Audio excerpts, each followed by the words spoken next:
Lorsque leur père mourut, le village resta silencieux. Les anciens se réunirent pour lire son testament. 2 parcelles identiques, une pour Yao, une pour Komi. Le chef leur remit une clé chacune. Votre père a travaillé cette terre toute sa vie. Elle vous donnera exactement ce que vous lui donnerez. Yao prit ces mots comme une vérité sacrée. Komi, lui, les prit comme une vieille morale dépassée. Dès le premier matin, Yao se leva avant l'aube. Il defricait, nettoyait, laburait. Chaque jour, il construisait un futur. Komi, lui, cultivait seulement un minuscule carré, juste assez pour son repas du soir.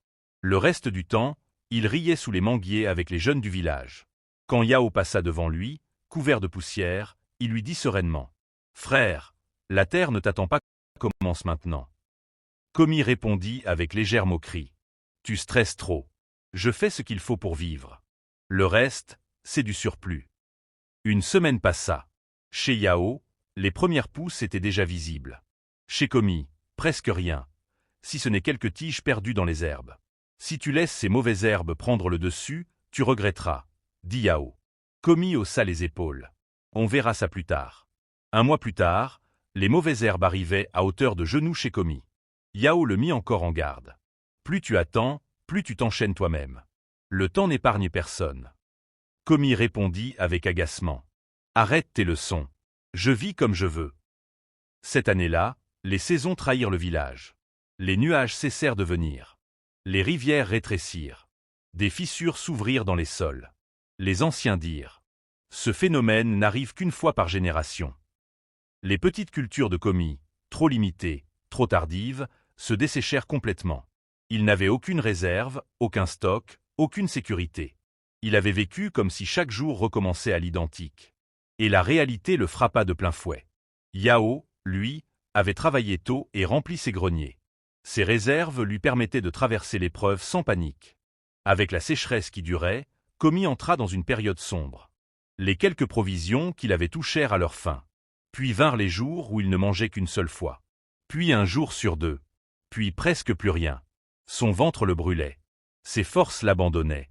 Et chaque soir, il s'allongeait en espérant que le lendemain serait différent. Mais le lendemain lui offrait la même réalité. La terre ne donnait presque rien. Et chaque graine qu'il semait semblait se dessécher avant même de pousser.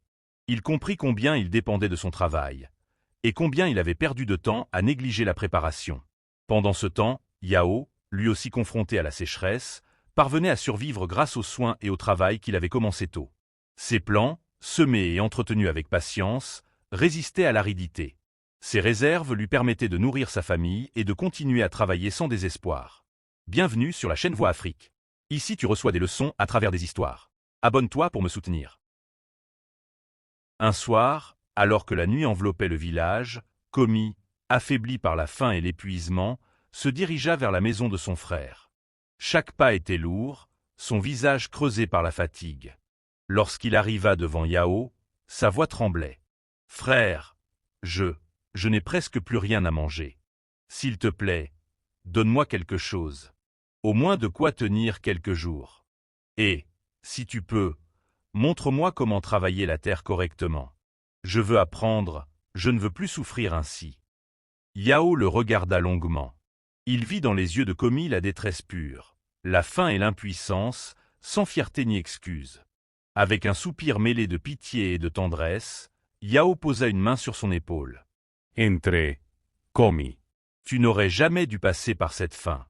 Je vais t'aider. » Il ouvrit sa réserve et en sortit un grand sac de maïs. Puis il prit la vieille ou de leur père. « Mange d'abord. Reprends des forces. Et demain, je t'enseignerai tout ce que je sais. Tu pourras enfin prendre ton destin en main. » Les semaines suivantes, Yao lui enseigna tout. Comment nettoyer un terrain, préparer un sol, semer, attendre, persévérer. Komi travaillait avec une énergie nouvelle, née de sa prise de conscience. 1 an plus tard, là où il y avait un désert envahi d'herbes, s'étendait maintenant l'un des plus beaux champs du village. Le chef déclara : leur père serait fier. Ces 2 frères comptent désormais parmi les plus grands cultivateurs de la région. L'un a compris tôt, l'autre a compris tard. Mais tous 2 ont compris. Morale, tu ne choisis pas ton héritage, mais tu choisis ce que tu en fais. Même un terrain abandonné peut redevenir fertile quand le cœur change. Si cette histoire t'a inspiré, abonne-toi, like et partage à un ami qui devrait voir cette vidéo et pour ne rien manquer des prochaines leçons de vie.